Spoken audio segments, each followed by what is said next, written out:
2022 FIFA world cup നമ്മുടെ ഖത്തറിൽ നടന്നു കഴിഞ്ഞു. അപ്പോൾ അതിൽ എന്തായാലും എല്ലാവർക്കും ശമ്പളം കൊടുത്തിട്ടുണ്ടാവില്ല ഗൈസ്. സോ അതിലുള്ളവരുടെ ഏറ്റവും ടോപ്പ് ആയിട്ടുള്ള 5 പേരുടെ ശമ്പളം ഗൈസ് നമ്മൾ നോക്കാൻ പോകുന്നത്, സാലറിയെ നോക്കാൻ പോകുന്നത്. സോ നമ്മുടെ ലിസ്റ്റിൽ ടോപ്പ് 5 ഉള്ളത് വേറെ ആരില്ല, പോലാൻഡിത്തെ റോബർട്ട് ലെവിൻഡോസ്കി തന്നെയാണ്. സോ നമ്മുടെ ലെവിൻഡോസ്കി എത്രയും ശമ്പളം നോക്കിയാൽ 35 മില്യൺ, അതായത് നമ്മുടെ ഇന്ത്യൻ റുപ്പീസ് കൂടി നോക്കിയാൽ 288 കോടി.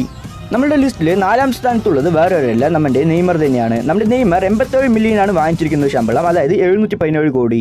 നമ്മുടെ ലിസ്റ്റിൽ തേർഡ് ആയിട്ടുള്ളത് അടുത്തായിട്ട് നമ്മുടെ റൊണാൾഡോയാണ്. സോ നമ്മുടെ റൊണാൾഡോയ്ക്ക് എത്ര ശമ്പളം നോക്കിയാൽ 100 മില്യൺ, അതായത് 825 കോടിയാണ് ശമ്പളം നമ്മുടെ റൊണാൾഡോയ്ക്ക്. നമ്മുടെ ലിസ്റ്റിൽ ടോപ്പ് 2ലുള്ളത് വേറെ ആരല്ല, മെസ്സി തന്നെയാണ്. സോ നമ്മുടെ മെസ്സിക്ക് എത്ര ശമ്പളം ഉണ്ടാകുന്ന നിങ്ങൾ വിചാരിക്കുന്നു ഗൈസ്? ഏകദേശം നമ്മുടെ മെസ്സിക്ക് 120 മില്യൺ ശമ്പളം. നമ്മുടെ ഇന്ത്യ പൈസ കൂടി നോക്കുമ്പോൾ 989 കോടിയാണ് ഗൈസ്. നമ്മുടെ ലിസ്റ്റിൽ ടോപ്പ് 1 വേറെ ആരില്ല, നമ്മുടെ ഫ്രാൻസ് ടീമിൽ ചേർന്ന എംബാപ്പയാണ്. 23 വയസ്സായ എംബാപ്പയ്ക്ക് 128 മില്യൺ ശമ്പളം, അതായത് നമ്മുടെ ഇന്ത്യൻ റുപ്പി കൂടി നോക്കുമ്പോൾ 1055 കോടിയാണ്.